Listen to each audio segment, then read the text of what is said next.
안녕하세요. 반갑습니다. 오늘은요, 자꾸 이제 사회성이 부족한 우리 또 똑똑한 친구들이 있잖아요. 그 아이들이 학교에서 또 인기 있는 아이로 만드는 대화의 기술 세 가지 저희가 안내해 하려고 이렇게 영상을 만들게 됐습니다. 일단 우리 친구들이요, 좀 똘똘한 친구들, 특히 영재교육원에 이제 또 가고 싶은 친구들이나 또 제가 또 많은 아이들을 가르치면서 너무 선하고 좋은 친구인데, 나름대로 조금 이런 소통이나 스킬이 부족해서 아이들과 어울리는 게 조금 말하자면 좀 어려움이 친구도 있거든요. 근데 그것이 조그만 몇 가지 스킬만 좀 기르면 정말 아이들과 함께 교류도 하면서 또 인기도 있고 또 소통도 하면서 즐겁게 또 이런 똘똘한 친구들이 학교 생활뿐만 아니라 사회성도 기를 수 있는 그런 노하우가 있습니다. 일단 똑똑한 친구들이 또 외로움을 겪고 있는 게요. 사실 뭔가 어떤 자꾸 이제 어떤 문제를 풀 때 또 이렇게 좀 틀리는 것을 또 지적당하는 것을 속상해하는 친구도 있거든요. 그러니까 완벽한 거를 원하다 보니까 자기가 나는 이걸 좀 잘한다고 생각했는데 뭐 하나 실수를 한다거나 잘못했을 때 틀릴 수도 있고 또 거기에 대해 실수할 수 있는 것들도 불구하고 그런 걸 좀 싫어하는 친구들이 있습니다. 그래서 사실은 괜찮다고 또 넘어갈 수 있지만 그런 다른 친구들의 시선이라든지 이런 영향을 받는 친구도 있거든요. 그래서 이런 친구들은 좀 관심사가 다른 친구 좀 또래 아이들과 다르다 보니까 나름대로는 좀 고민이 있을 수 있겠죠. 그래서 친구들은 뭐 술래잡기 하면서 놀고 싶은데 이 친구는 그러지 않을 수도 있고 또 이 친구는 뭔가 좀 자기가 좋아하는 뭐 상대성 이론이라든지 블랙홀이라든지 관심 있어 하는 별에 대한 내용이라든지 막 그런 것들을 이해하고 싶은데 그런 것들을 이야기할 또래들이 같은 또래들 중에 잘 없는 거예요. 그래서 좀 흥미를 잃어버릴 수도 있고 또 약간 답답함을 느끼기도 하거든요. 그래서 이거는 성격이 나쁜 것이 아니고요. 아이들마다 지능한 발달과 정서의 발달이 다 속도가 다르거든요. 어떤 친구는 지능의 발달이 더 빨리 돼서 오히려 정서 발달이 좀 느릴 수도 있고 어떤 친구는 오히려 정서 발달이 더 느린데 지능의 발달이 좀 느릴 수 있습니다. 다 다른 거죠. 그래서 어떤 동기적으로 발달을 또 하는 부분에 있어서 아이들마다 다르다 보니 까 인정하고 나가는 것이 좋겠는데요. 이럴 때는 조금 그런 차이들을 좀 줄여가는 방향이 우리 부모님 역할이 되겠습니다. 또는 선생님 역할이 되겠죠. 그래서 일단 뭐 이런 친구예요. 팩트 폭격기라고 해서요. 어떤 유형이 있냐면 뭐 친구가 우주에 토끼가 살아 하면은 아니야 우주는 진공이라서 못 살아. 그러니까 진공인지 아닌지를 잘 모르잖아요. 뭐 그냥 그 동화책에서 본 것 중에 뭐 달에 막 토끼가 방아 찍는 거 보면서 아 토끼가 산다라고 했는데 어떤 친구는 명확하게 하는 거예요. 그 토끼 아니야라고 이제 명확하게 이렇게 지적을 하는 거죠. 그래서 이런 것들에 대해서 뭔가 찬물을 끼얹는 것 때문에 뭐 약간 좀 공감이 안 되는 거죠. 아, 그거는 전래동화에 나오는 이야기고 실제로 이렇다라고 부드럽게 얘기해 줄 수 있지만 아기가 없는데 요즘 MBTI에서 T유형이랑 F유형이 있잖아요. 그래서 T는 그냥 아기 없이 그냥 사실만 얘기한 것들에 대해서 F는 약간 상처를 받는다고 하거든요. 그래서 악이 없는 상황이다. 난 너한 그걸 지적하려는 것이 아니고 좀 더 정확한 좋은 정보를 알려주기 위한 좋은 마음이었다는 것에 대한 소통이 돼야 되거든요. 그래서 그런 부분에 대해서 조금 어떤 친구들의 내용들을 서로 소통하는 방법이 있어서 좀 다듬어지는 게 필요한데요. 또 틀린 정보를 못 견뎌서 그때그때마다 따다다닥 지적해야 되는 그런 성향이 있는 거죠. 근데 그게 나쁜 의도가 아니었다는 것들을 조금 서로 소통하면서 알아가야 되고요. 좀 마음이 넓고 좀 성숙한 좀 배려심 있는 친구 같은 경우에는 이 아이가 이런 틀린 정보를 지적한다는 것이 아니라 좋은 정보를 좀 주려고 하는 좋은 마음이었다는 것을 아는 친구도 있지만 또 대부분의 같은 또래 어린 친구들은 그렇게 하지 못하고 쟤는 맨날 틀렸다고 지적만 하고 잘난 척하냐 하네 하면서 안 노를 거야 라고 해서 뭐 이렇게 또 멀어지는 거죠. 네. 또 하나는 규칙의 보안관이 있습니다. 게임할 때 친구가 룰을 살짝 어기면서 봐주면 불같이 화를 내는 거예요. 막 그거 잘못됐는데 왜 그렇게 했냐고. 그러니까 공정성에 또 예민한 친구가 있어요. 그래서 이럴 때는 좀 융통성을 발휘해서 살짝 이렇게 조금 친구가 이 게임에 같이 참여할 수 있도록 그럴 수 있어 그럴 수 있어 원래 룰은 이런데 조금 우리가 이걸 배려해주면 어떨까?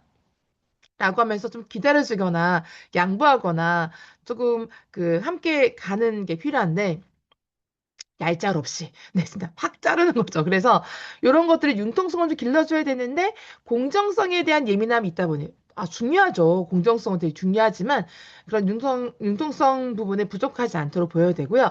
또 하나도 리틀 교수님처럼요. 어른들과 대화하는 걸 더 편해하는 친구도 있습니다. 그래서 또래 친구들과 대화하는 건 조금 시시하고 또 어른들과 좀 약간 깊이 있는 대화를 하는 건 되게 좋아하고 본인이 읽었던 책에 대해서 얘기를 나누면서 좀 약간 그 대화의 어떤 그 자기 본인에 대한 이해해주고 알아주는 거죠. 근데 본인이 읽었던 책을 얘기를 하면 무슨 얘기하는 거 못 알아듣겠어 지루해하면서 막 가는 거죠. 근데 약간 조금 그 자기 읽은 책들을 얘기했을 때 이해해줄 수 있는 수준이 어른이다 보니까 오히려 어른과 대화 나누면서 공감받고 싶은 거죠. 그래서 이런 것들에 대한 리틀 교수님 유형이 있습니다. 그래서 이런 것 어떻게 돌려야 되냐면요. 일단 아이는 논리가 되게 중요하지만 친구 관계는 감정, 필링이 되게 중요하거든요. 그래서 친구는 기분이 어땠을까라고 해서 조금 역지사지의 마음을 좀 길러주는 게 중요하거든요. 그래서 네 말이 맞아. 우주엔 토끼가 없어. 하지만 그 친구는 그냥 재미있는 상상을 하고 싶었던 거야. 그래서 네가 틀렸다고 했을 때 그 친구 표정이 어땠을까라고 해서 조금 우리 대화의 어떤 그 상대방의 마음을 좀 알아주는 거죠. 또 하나는요. 논리적으로는 친구의 감정을 좀 분석하게 시켜주는 것도 되게 좋습니다. 그래서 영자애들은요, 이것도 데이터로 받아들여서 학습할 수 있기 때문에 이런 것들 분석하게 해서 상대방의 마음을 좀 알아갈 수 있게 하는 것도 좋고요. 또 팩트보다는 맞장구가 더 먼저 돼야 되죠. 대화의 목적은 정보 전달이 아니라 친밀감임을 가르쳐 주면서 어떻게 훈련해내면요. 친구가 말할 때 일단, 진짜? 우와! 이렇게 공감하면서 리액션 해주고, 그 다음에 그 내용에 대해 좀 관심을 가지면서 이러이러한 것들이라고 생각하는 것들을 말해주는 거죠. 또 하나는요, 놀이의 규칙을 또 재정의할 수가 있습니다. 문제는 뭐 규칙에 또 집착하는 융통성을 또 좀 길러야 될 친구가 있잖아. 그런 친구 같은 경우에는 또 상위 규칙을 알려주는 거죠. 뭐 철수야, 철수가 있는 거예요. 술래잡기의 1번 규칙은 술래를 잡는 것이 아니라 친구들과 즐겁게 웃고 노는 거야. 그러다 보니까 네가 화를 내서 분위기가 싸해지면은 1번 규칙 어진 거야. 라고 해서 뭔가 나름대로는 그 규칙보다 더 우선이 된 규칙이 있기 때문에 지금 이 규칙을 지키지 않았다 하더라도 더 우선된 규칙 범위 안에 있다면 넘어가는 거죠. 그래서 아이의 논리를 이용하긴 하지만 즐거움이 가장 중요한 규칙임을 또 설득해 가면서 나름대로 논리성을 만들어 준다는 겁니다. 이렇게 아이들이 좀 똘똘한 친구들이 주변에 같은 또래 친구들과 서로 소통하면서 재밌게 대화 나누는 방식에 있어서 서로가 이렇게 서로를 배려하는 마음으로 또 역지사지하는 마음으로 또 하나는 서로의 그 놀이와 감정 그리고 지식의 전달 이런 모든 과정 속에서 서로를 알아가는 과정이기 때문에 이런 것들 조금 똘똘한 친구들한테 데이터를 분석하듯이 학습하듯이 좀 도와주는 것도 친구들과 소통하는 방법에 좋은 도움이 될 것 같습니다. 그래서 학교 가기 싫어. 친구들 대화하는 게 너무 시시해, 시시해. 이렇게 하는 친구 있을 수 있거든요. 그런 친구들에게도 같은 나이 또래들과 공감하면서 서로 같이 놀면서 즐거움을 나누는. 그러면서 같이 교감하는 것들이 또 중요해요. 사회에 있어서는요. 그래서 뭔가 똘똘한 친구가 나중에 무슨 발명품을 만든다던가 어떤 과학 연구를 한다 하더라도 개인의 어떤 행복을 위해서 개인의 어떤 이득을 위해 만드는 것이 아니라 누군가를 도와주기 위해서 만드는 건데 그 누군가를 도와주기 위한 사람들에 대한 마음과 삶을 공감할 수 있어야 되잖아요. 그래서 똘똘한 친구들도 이런 것들을 같이 공감할 수 있도록 도와주는 것이고요. 전 또 하나 더 포인트를 드릴 수 있는 거는 봉사활동을 같이 나가보면서 주변의 이웃들을 도와주는 그런 꾸준한 봉사활동 같이 나가보시는 것도 도움이 될 것 같습니다. 뭐 저는 이제 교회를 다니다 보니까 교회에서 뭐 쪽방촌의 어르신들을 또 그 인사드리러 가거나 아니면은 쌀을 또 나눠 독거노인들한테 반찬이라든지 쌀을 나눠 드리는 경우도 있었고요.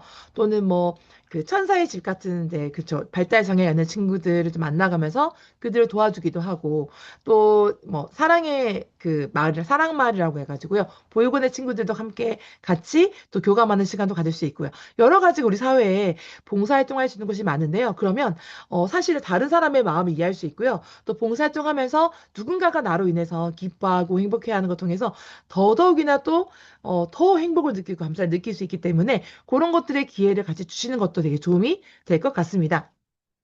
마무리로는요, 우리가 지금의 친구는 적을 수 있지만 앞으로 아이들 성장해 가면서 많은 관심사를 가진 친구들을 만날 수 있고, 특히 영재교육원에 가면 특히나 많은 관심사의 친구를 만날 수 있거든요. 그런 친구들과도 같이 교제를 나눌 수 있죠. 하지만 이 세상을 살면서 나랑 지적인 어떤 대화만 되는 친구들만 같이 살 수는 없지 않습니까? 그래서 이런 모든 것들을 알아가는 과정이 필요하다는 거죠. 그래서 아이는 뭐 별나다라고 할 수 있지만 그런 것들을 그냥 그대로 그 정의 내리는 것이 아니라 그런 예민함이 실제로는 그런 똘똘함이 우리 세상에 정말 필요한 부분이거든요. 그래서 그런 디테일한 부분이 있어서 이 세상을 바꾸는 데 있어서 도움을 주기 때문에 이런 아이들의 마음을 성장시키게 하는 과정 속에 모든 것이 필요하다라는 겁니다. 그게 제가 아이들과 함께 비교과 활동 수업을 할 때도 발명할 때든 뭐 탐구를 할 때든 간에 이걸 왜 하는지, 왜 이걸 해야 되는지에 대해서 아이들과 대화를 나눌 때 어, 누군가에게 도움을 주기 위해서 세상을 조금 더 편리하고 또 더 좋은 세상으로 만들기 위해서 필요한 연구로서 좀 더 우리가 주제를 잡아가는 것들을 많이 하게 되거든요. 그런 모든 것들이 우리 아이들에게는 세상을 조금 더 따뜻하게 바라보고 또 내가 다른 사람들 도움을 줄 수 있는 이웃에게 좀 더 사랑을 전할 수 있는 그런 그 사람으로 키워질 수 있는 기회가 되지 않을까 싶습니다. 그래서 똘똘한 친구들, 또 사회성이 떨어져서 고민있는 친구들, 오늘 영상 보시면서 도움을 받으셨으면 좋겠습니다. 감사합니다.